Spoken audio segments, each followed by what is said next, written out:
Well, today is Monday, June 1st, 2015, and we're here today to interview Sister Linda Werthman.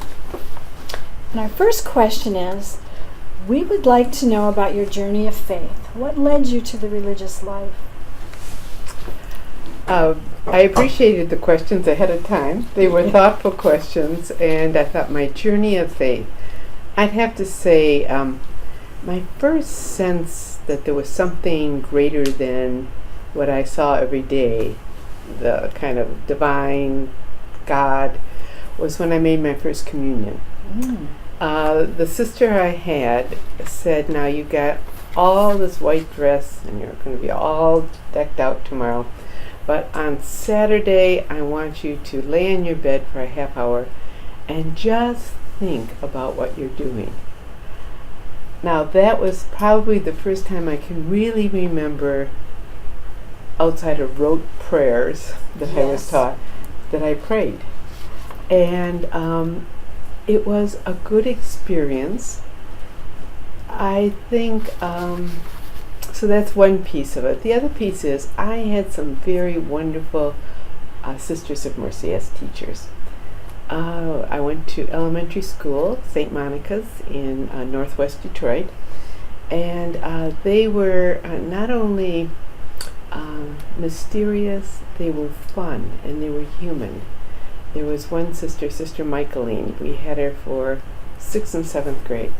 She would come out during recess time and pin up the front of her habit and jump rope with us. Oh, and I'm not sure you saw that. You know, so my experience with sisters was a positive one. They were happy. They seemed to enjoy one another. You could see them teasing and joking with one another. And I wanted to live a life like that. I had no idea what they did besides teach me. I had no sense of what they did in that convent, other than they were there for me in the classroom, and I knew they cared about me. So I went 8 years to elementary school and then 1 year to Mercy High School. And my father was transferred to Massachusetts, and I had the Dominicans from St. Catherine's, Kentucky for 3 years. But I automatically just went right back to Detroit and the Sisters of Mercy. So they left their stamp on me.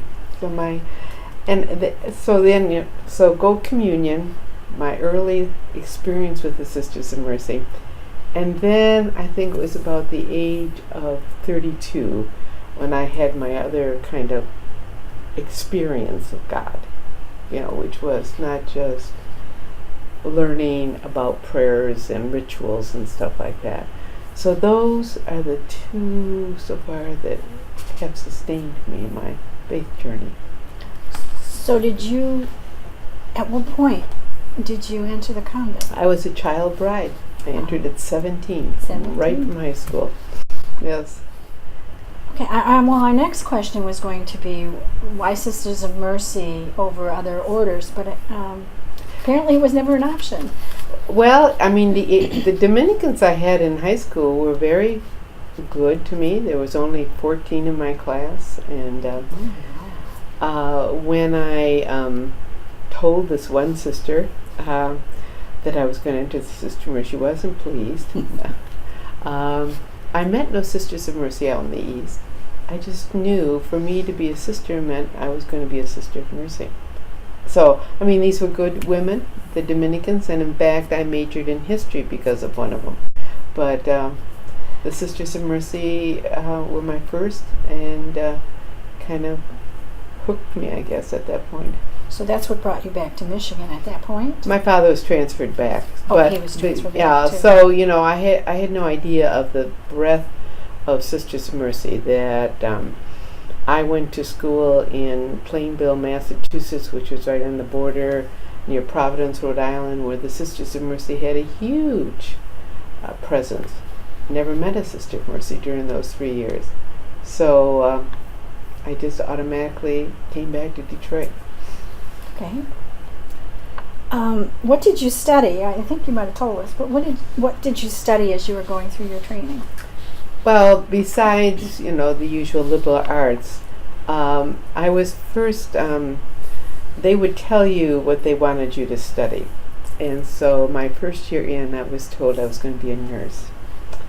Well, I thought about that, and so I went in and I said to the person who was our director, I don't want to be a nurse. And my reason for not being a nurse, wanting to be a nurse, was I didn't want to live in a big institution.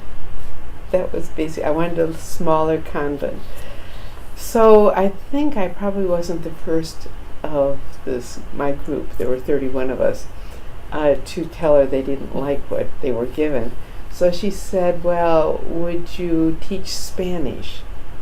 And I had taken 2 years of French, and I wasn't very good at learning a language, and I said, I'm not very good at it. Well, she said, what would you like to do? And the thing that came to mind was this history teacher I had in high school. So I said history. So I majored in history, and then in Michigan you get a certification, and I got it in elementary education. But by the end of it took us 5 years to get through, because we took 1 year out for what we call the canonical novitiate. In the 5th year, modern math came into elementary education, and I had 3 credits of modern math. So my first mission, as we called it, was in Lansing, Michigan, where I taught modern math. And of course, when you taught math, they gave you science. So that's what I did for 3 years, 4 years really, 4 years. Did you ever teach history? No. So, but I had a BA which was many sisters 10 years ahead of me went out and taught without a bachelor's degree. Oh yeah, I remember those days. Yeah, so I had, and it was fine. I mean, I later learned that the textbook we used was the hardest one. So no wonder I had to stay, up keeping 1 chapter ahead of the students. So what was your role at Mercy College? Well, at Mercy College, let's see, I was switching into parish work at Precious Blood in Detroit. And I thought I had gotten my social work degree, master's in social work in 71, had done some community work, and now I was getting back into a ministry with other than the sisters. So I thought parish work. I'm a social worker. I do Christian service work. So I went to Precious Blood, and I realized by Christmas I had more energy than the parish knew what to do with. And, they were wonderful people. So I decided to stay living in the convent that we had there. And at that time, Agnes Mary Mansour had approached me a year before about going and teaching in the social work. And I said, no, I want to do direct service. And that did not seem to me to be direct service. For me, it was to do social work. Mm-hmm. Mm-hmm. So about that time, she asked me again, and I said, I'm too young. I'm close to the students that I'd be teaching. She says, well, at least have an interview. So I went in, and there were students in the group, and I came home that night, and I said to the other sisters, I'm older than they are. They're younger than I am. There is a difference. So I was, 32, and I still thought, I guess I was in my early 20s or something. So I said yes. And what Agnes Mary wanted was, there was only 1 faculty member, and she wanted the program accredited. And this gentleman, his approach to social work, as the student told me, was, I'm a social worker, and you want to be a social worker, so you ask me questions, and I'll answer them. Mm-hmm. Now, having been an elementary school teacher, this was not my sense of what curriculum development was, nor what it was Agnes Mary's. So I was to develop a curriculum that could be accredited by the Council on Social Work Education. Because Mercy College always had a social work program as such since 1941. But at that time, there wasn't such a thing as a social work program. What there was sociology, and then you took courses within that. So if you look at the first catalog of Mercer College, you'll see, and I even went back for this, interview, a little preparation. I said, you had social problems, which meant human welfare, poverty, unemployment, living wage, housing, social insurance. You had courses like church and social work, child welfare, poverty and dependency, rural social problems. So all of those were social work geared, but the profession of social work didn't have, in a sense, a codified curriculum for undergraduate social work type of thing. So what had happened at Mercer College was it was part of the Department of Sociology, and they never developed a social work curriculum that in the 60s started to be formalized in the country. So I was to do, it was a learning. I did a lot of weekend work, a lot of research, a lot of talking to people in other programs, and I developed a program, and after the first year of research, I went to Sister Agnes Mary, and I said, this is what we're going to need for accreditation, a second faculty member. Oh, she wasn't quite sure she wanted to hear that. And I said, they don't say you need 2 faculty members, but every program that is our size has at least 2. So she gave another faculty position, and we hired Patricia Horn McGee, and so she and I taught in the course. We were accredited, 1978 is when I went there, and we were accredited in 81. Wow. And in the process of accrediting the program, I realized, even though they said the Master's in Social Work, which the person who was the head of sociology department and who taught the social work courses, Beulah Whitby, had, it was really the PhD. Now, let me go back just in terms of Beulah Whitby. The college was run by sisters who were very committed to the city of Detroit. And so what they did was, I think it was the late 50s, they had a woman who worked for the city of Detroit, Beulah Whitby, come in.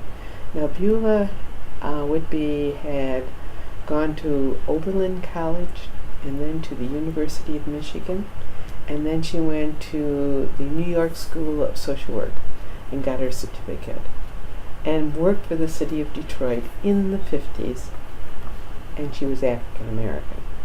She was a very, very significant woman in the city of Detroit. If you internet her, you can see about her life.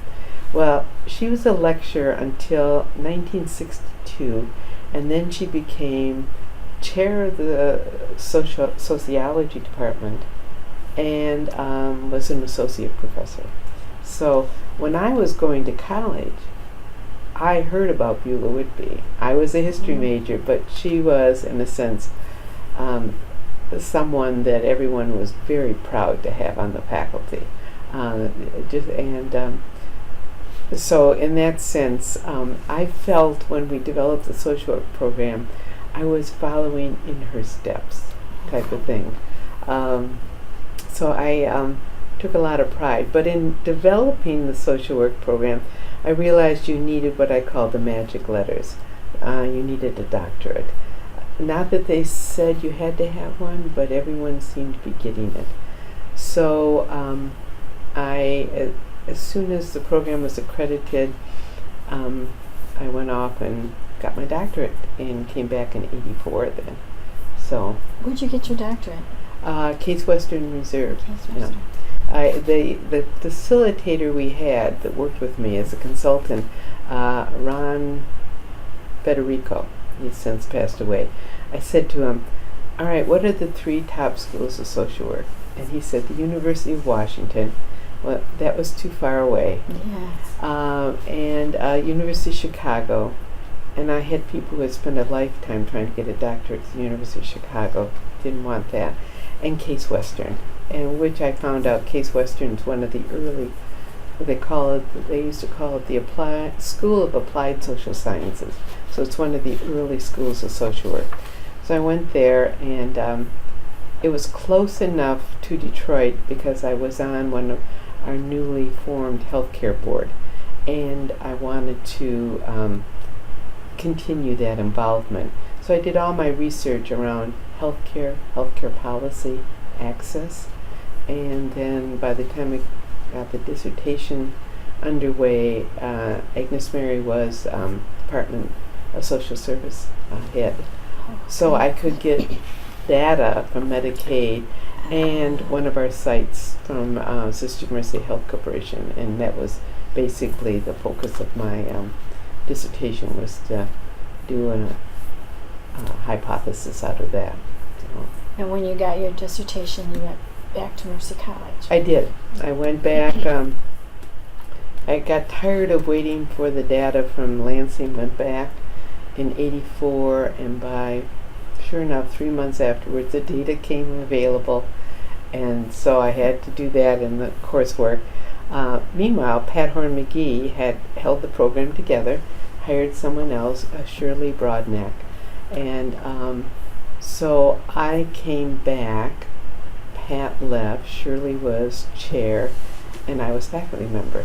So I did that until '86, and then I left to do a project for the Health Corporation for 2 years.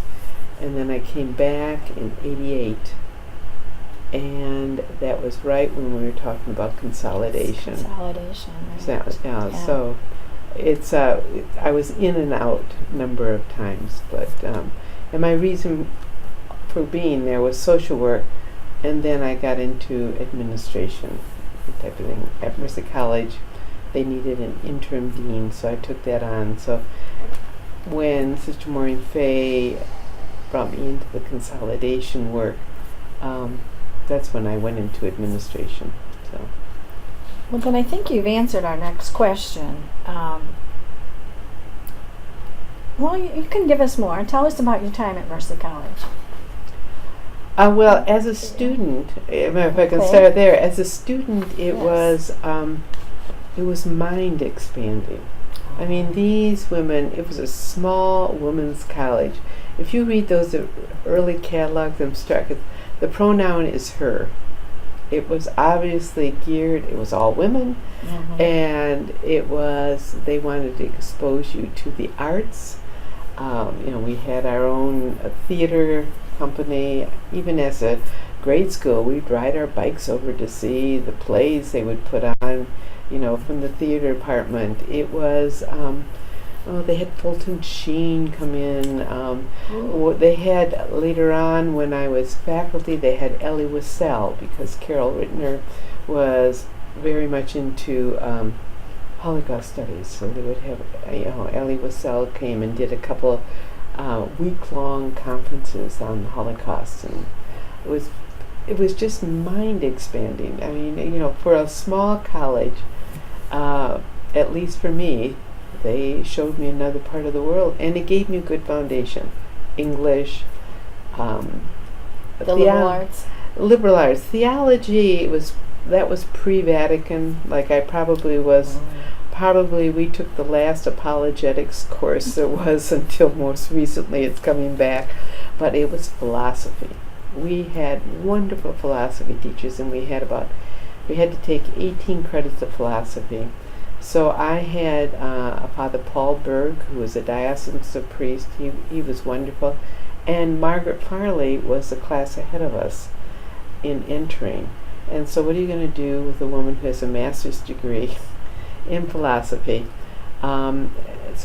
She taught philosophy, and so I still have one of the papers I did for her, not because of the brilliance of the paper, it's because she's one of those teachers. She writes and writes. You have a good idea there. Now you may consider if you'd like to develop. So she was really, she is. She's a master teacher, and So in fact, at one time I wanted to be a philosophy major. That's when I left. I thought philosophy was it, till I got out teaching, and then I met her one time back on campus, and I said, Margaret, how can you teach philosophy and live in the real world? I mean, because it was just so different than what I faced, type of thing.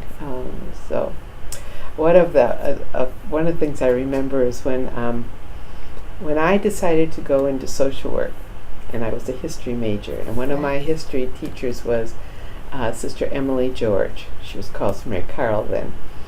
And when I told her I was going to go into social work, she told me I was leaving the ivory tower of history for the flesh pots of social work. Oh, wow. Now, she was teasing me. She knew exactly how to pull my leg. But it was, this type of thing, and I'm going, but history's always been a love. I love to read history, but it's never something I've taught. So that's very interesting. We want to stay at Mercy College a little bit longer. Do you have a favorite story or a favorite memory about your time while you were there? Oh, let's see. I'm trying to think of, I think it was the history courses I took from Emily George and from Juliana Thompson. Those were two of my 3 history teachers, and they were excellent, and I loved history. So I would have to say taking history courses was probably, I enjoyed it. I had learned in high school that I could be a good student. I was not a good student in grade school. In fact, my mother was told that I'd have a hard time in high school. And I heard that, and that's all the sister needed to tell. It was a challenge. It was. So the high school, I proved I could do it, and of course when you're in the convent, you got 2 things to do. Learn how to be a sister and study. I mean, no, really. Yeah. It isn't like today when you have family or jobs and you're going to school. Right. Yeah. Right. So that's all you really had to concentrate on. So you better do it well. That's right, yes. As a Sister of Mercy, what impact do you think your work have on your students? Well, one of my students last fall told me that I'm firm but lovable. So, which I said, oh, okay. Those are the 2 best. Well, those are 2 good traits. I think I am a very organized in a sense of curriculum and ideas, and I work very hard at presenting and revising the material. So I think I give undergraduate social work students, both when I was full-time and even now when I'm adjunct, a firm foundation. The students used to come back after going through the undergraduate social work course at Mercy College. They could go and get a master's at Wayne State or U of M, and they'd come back and say, we're learning the same stuff that you taught us. And I said, well, good. Now maybe the second time you'll learn it better. But they were, I think anyone with normal, adequate intelligence can learn what needs to be learned if you're willing to work with them, type of thing. So that's what I think I contribute to the students, is giving them a foundation to go on. And in social work, all you need is 1 more year and you got the MSW, which is an extremely flexible degree. Excuse me. Didn't mean for that to happen. How has your ministry changed over the years in the city of Detroit, in the state of Michigan, and with the Sisters of Mercy of the Americas? Well, as I indicated, I started out as a junior high teacher for 4 years. Then I've alternated between social work and community service and higher education. So I got my master's degree, and then I went into serving the sisters in the community. When I get out, I went into social work, and then into social work education type of thing. My doctorate is in policy and planning, and I did a lot of the courses in administration. And even though at Michigan State University it was neo-Freudian clinical social work, I really found my niche in administration and management, as it were. I love to make things happen by bringing people together. And once it starts, I back off. I like to be part of contributing to something that will go beyond myself. So I feel that's the kind of thing I've done. I've lived most of my life in Detroit. I hadn't intended that, but I was just thinking about that.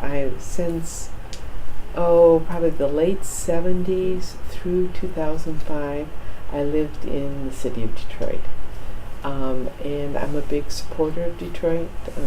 Currently, I don't live in the city of Detroit. We just don't have a community that at this point is available to me. But I'm part of a group of men and women religious that meet 4 times a year. We call ourselves Faith in Detroit, and we're either people who live and or minister in the city of Detroit. So in that sense, my involvement is different than when I started teaching full-time at Mercy College, and now I'm an adjunct here at UDM. I work volunteer one morning a week down at St. Peter's and Paul Warming Center.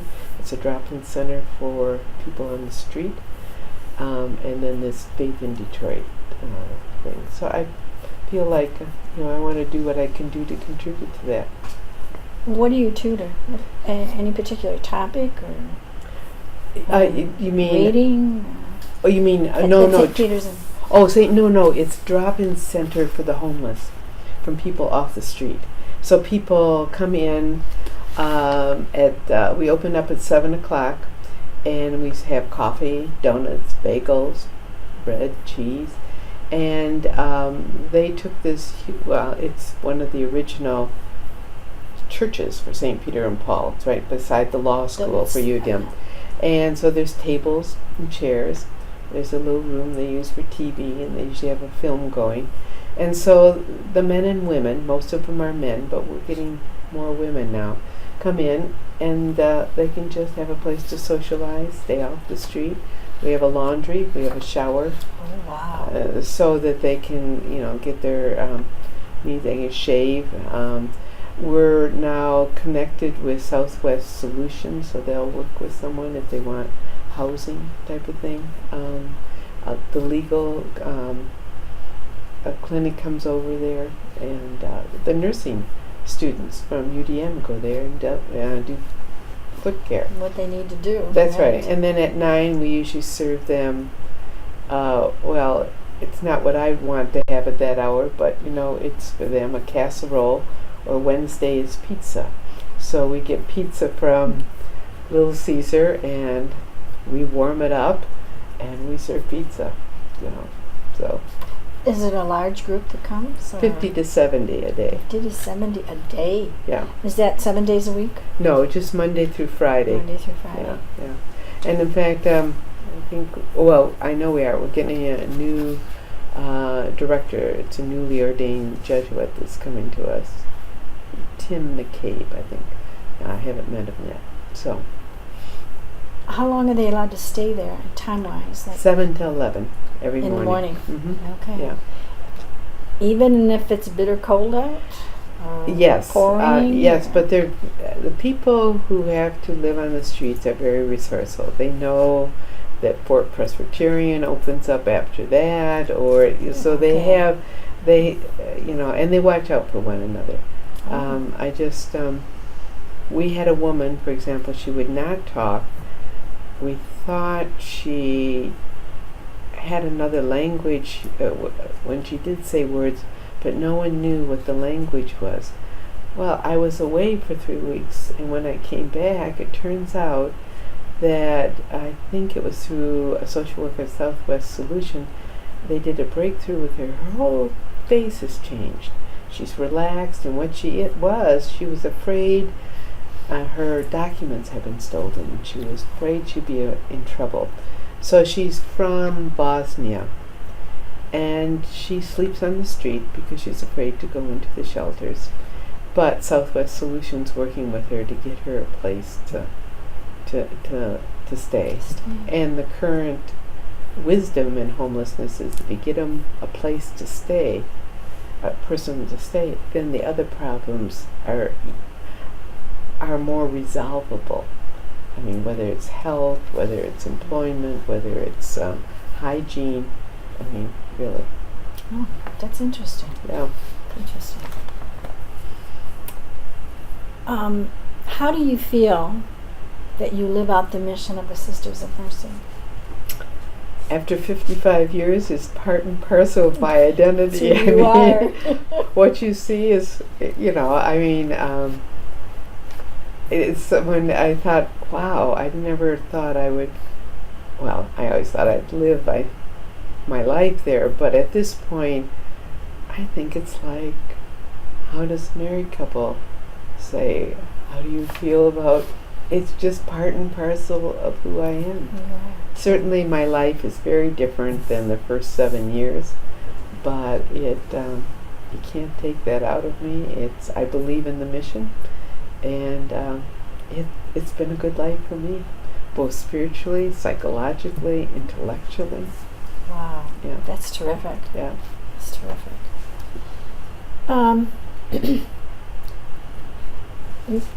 Even though you may have answered this a couple of times over, we'd like to hear it again. Okay. What are you doing now, and how can you tell us about your transition from academia? But it sounds like you've come back, but in and out. Well, what I'm doing now is I call it a patchwork of ministries. Okay, patchwork quilt. So in the fall, I teach social welfare and social justice, undergraduate at UDM. In the spring, then I can revise the course. So that's what I'm doing right now. I've got 3 more chapter PowerPoints to go through, and then I'll teach in the fall that course.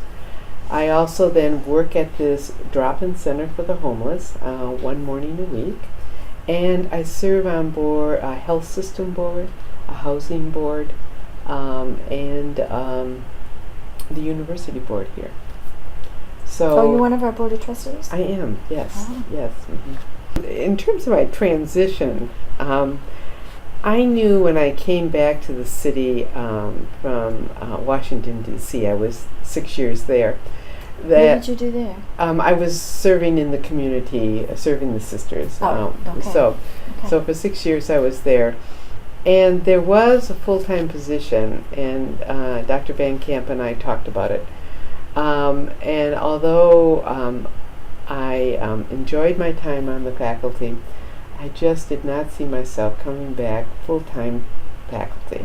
It's not the teaching, it's everything else that goes along with it. And I felt I would get back right into the same thing, and I wanted to do other things. So Alo and I talked, and that's how we came up with the adjunct thing. And what I'm doing is really teaching the course Social Welfare and Social Justice in the 2+2 that we have with Wayne County Community College. Right. So that type of thing. I also knew I wanted to do some things I hadn't done before. One of those things, besides volunteering in the drop-in shelter for the homeless, was take up pottery. So now I'm a student of pottery. See, most of my life I have done left brain activity, so this is my right brain activity. So I enjoy that very much. Have you made a piece yet? Oh yes. Yes. What have you made? Well, I make a number of pieces. In fact, the people I live with say, you know. You can stop now. Well, yes, they can't overflow from my room. So if someone likes a piece, then I give it to them. So it's, you make bowls, you learn how to make bowls and pitchers and cups. And I still have the very first bowl I made that I realized, oh my goodness, it's a bowl. And I prefer the wheel to hand building. So I take it at school craft, college, continuing education, and unlimited clay, unlimited glaze, and the instructors are great. And so I take a 3-hour class for 11 weeks, twice a year. I'm looking at 3 times a year next year. You're really getting into this. Oh yeah, I really am. Oh. I really enjoy it. Yeah, so it's my avocation. I am a student of pottery, though. yeah, amateur. That's right. That's what I like to say. That's right. I do jewelry making. I'm just an amateur. Okay. Yes. Yeah. Yes. Yeah.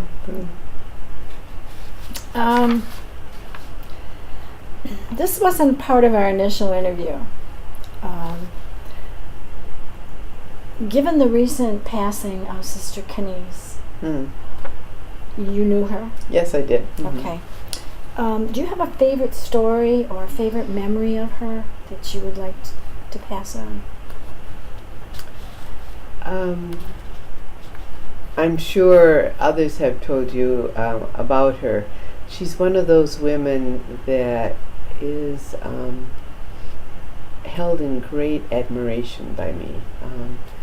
This is a woman that taught at Mercy College, and then went and got her PhD in linguistics. A funny story about that is she came back and her dissertation was on unmitigated commands.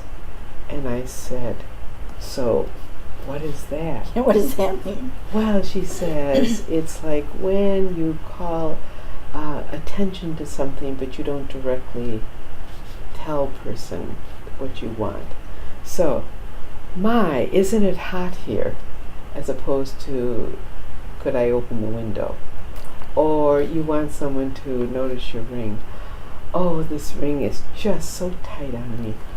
Oh my, are you engaged? It's a lovely ring. So that's what I understood about it. Mm. But so she had this degree, and she then went to Washington with another sister and established a group that worked with nonprofits and to facilitate their organizations. And so she did that for about 10 years. Then she moved back to Detroit, and right at the time that the community said we wanted to establish an alternative education. And so she took on establishing Mercy Education Project. She established it and she moved on. And then when she was teaching at East Catholic and they were closing all the high schools, she said, we can't have it. I know she called me and she said, now Linda, we just can't. I said, I know, Kenise. But at that time I said, I can't be of help at this point. But she did it. And people would say, you can't do this, you're working too hard, Kenise. And she really made that thing happen. So now we have Crystal Ray. And she was always very quiet. You never knew. Her family, like every Tuesday she'd go and work with her a nephew that was having problems learning. She would work with him, as did Bridget. But she was always there, very quiet. I mean, the testimony and the witness that came about in terms of her wake was amazing. I mean, I think all of us said, what a wonderful way to be remembered. I mean, I understand from Sister Bridget that she was sick quite a bit of her life. From about the late 80s, early 90s, she had a series of different types of cancer. Yes. So Always. to She continue to work. Well, she was fortunate in the sense she never had to do intravenous chemo or anything. It was a type of cancer, as I understood it, that she could take a pill and it would cause it to go into remission, stop it. But even at that rate, she never made any big deal of it. Never slowed down? Not to anyone's notice. I mean, I don't know if Bridget told you the story, but the woman that lived with her, Sister Mary Ellen Howard, said, the irony was 2 weeks before she died, she was giving testimony to some committee of the city council, and she was saying, what if air had to be bought? Only the wealthy would have air to breathe. And this is comparable to water. And why do we say, because it's the poor who are getting the water shut off? And Mary Ellen said the irony was she could hardly breathe herself because the cancer in the lung was but she never sang in St. Charles Choir, loved to sing.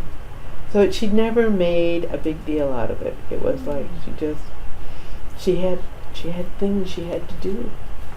I heard that when finally the doctor said, we're going to have to call in hospice or palliative care, and she realized that, but I have something I have to do in 6 months.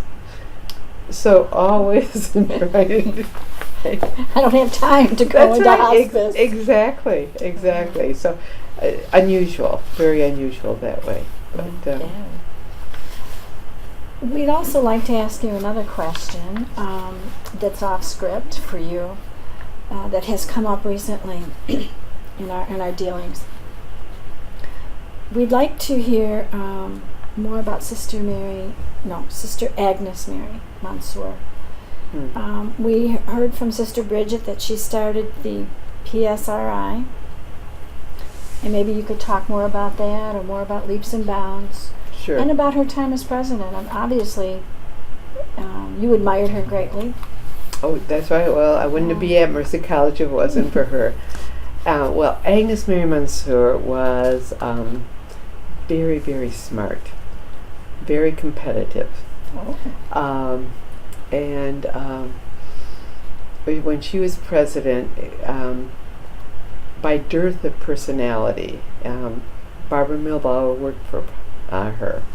That's right. That's right. So she would have stories to tell. But you always, she had a laser focus of what she wanted, and she got what she wanted, type of thing. I mean, it was always for the good of what she thought Mercy College would be. I think when she was, I don't know if it was president, I know as faculty she coached the basketball team. Oh my gosh. Yeah, so she liked sports, type of thing. So when she was president, one story I remember is a nursery was going out of business. So you could dig up these trees, 200 trees. If you would dig them up, you could have them for free. So she thought the campus needed more trees. So the physical plant went out and they had to dig up these trees and bring them back. And one day I was driving off of campus, and there was she and John McNary, who was the academic dean, out there, and she was directing where she thought these trees would go. So I rolled the window down and I said, "Is this what presidents do? Direct where trees are going? Go on with you, she'd say. I thought you were going to tell me that she was digging the holes. No, but she was a hands-on administrator. So when she was tapped for the Department of Social Services, she had just the year before a run for the seat that Sander Levin got. And she lost. But she obviously had come to the attention to the Democratic Party. So when the governor got in office, he asked her to be the Department of Social Services. Well, those of us knew her said, do they know it isn't that she was a sister? When all the controversy came up about she was a sister, right. and that, we said, that's not the issue. she'll cut them off at their knees if they don't do. I mean, you can run a college, but the Department of Social Services, with all their civil, I think at that time, I think it needed an overhaul. it did, but it they, did. what do you call it? Not public. What is it though? It's not union. It's civil when you work for the state. I mean, it's very hard to get someone out of a position. True. All right, so she went into that position, and when she finally decided to step down was when I was doing that 2-year project for the Health Corporation, Mercy Health Services, and it was called the Special Initiative for the Poor. The Health Corporation wanted to know what we were doing on behalf of those impacted by poverty through our hospitals, and what could we do more and better. So when Agnes Mary was leaving the position, I asked her if she would like to come and work with us. So there were 2 of us. I was the director, and this young woman, very bright, talented, was the associate director. And we brought on, and I can't even remember what Ag's title was, but it gave her an office, salary, benefits, etc. Periodically, I'd have to remind her, Ag, I'm the director, you're the consultant. All right. But you just have to think about it this way, Linda. She was a handful, but I was glad to do it, and she added it. When that project got done, she had, in the process of being there, developed what was called the Poverty and Social Reform Institute. And so she got all the furniture, all the computers, everything from that project were left for her. So she then continued on as the this Poverty and Social Reform Institute type of thing, out of which came Leaps and Bounds, which was really daycare, early daycare and elementary preparation, preschool type of thing. And I can't remember how long she did that. She lived in I think it was Farmington Hills, just off of Inkster. Very simple. She had the same clothes she had when she was a sister. She never dated. She lived very, simple. And when she got cancer, she had a very loyal group of students who she had taught at Mercy College and who had played on the basketball team, as well as a sister from Baltimore, and they kind of surrounded her. Besides her family, she had 2 or 3 sisters, one that lived in the same housing area, and then I got involved because I was in the community leadership at that time. So about a week before she died, she was getting that she shouldn't care for herself at home. And one of her former students was a hospice social worker, and she would listen to her. So she came to our skilled nursing unit out of Farmington Hills, and she died, and she's buried with us. And on her headstone, we said, "Our sister, Agnes Mary Mansour." So we felt like we had the last say. Good for you. Thank you for sharing these. One last question. Let me see how we worded it. Is there anything that we haven't discussed that you would like us to know about?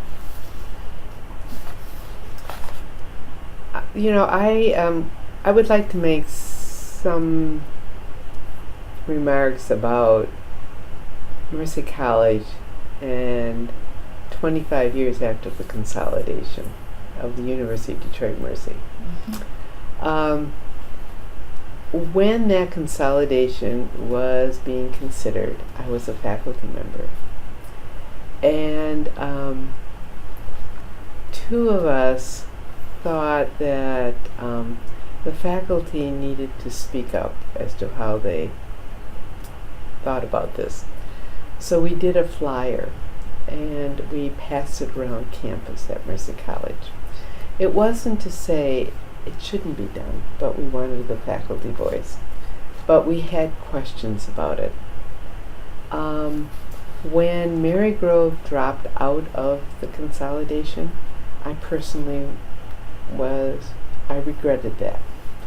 I felt that Mercy College, even though it was bringing liquidity, money, to the table, was 1/3 the size of the University of Detroit. And I didn't want that which we had worked for to be lost. And I thought 2 women's colleges, 2 religious congregations Could offset that. could balance Yes. that. Now, 25 years this December coming up. That's Okay? right. It will be That's 25 years. I'd say that we've done an equal partnership. I know I still correct people, in fact, as late as last week, when the nursing students buzz in to the warming center and they say, University of Detroit, I say, oh, is that University of Detroit Mercy? Then I'll buzz them in. But apart from that, I do think Mercy College survives. It survives through some of the artifacts that were preserved and brought over. Yes. I'm also think it survives through the commitment to the city of Detroit, what Mercy College had, as well as U of D. So I think that continues something that we had. I think the nursing and physician assistance programs, which we brought over and which have made, are a significant contribution. So I feel like we're still here, and we had the class of 1965 met after graduation, this last graduation in May, and I was pleased. There were, I could say to the Mercy College alumni that were there, we're still here, and we're here not just in name only. Yes, that's true. So. And the nuns, the Mercy nuns, still have a presence on campus. We do. You Yeah, do? we do. In the programs, and there's still some faculty here. There are. But I think, even even after we're gone, I mean, no one's going to remove Mercy from the name of the school. No. And those values and the mission are Codified. Yeah, and they're codified, and Mercy College, we can relate to that. So I don't think the essentials have changed. It's good to hear. Mm-hmm. It's good to hear.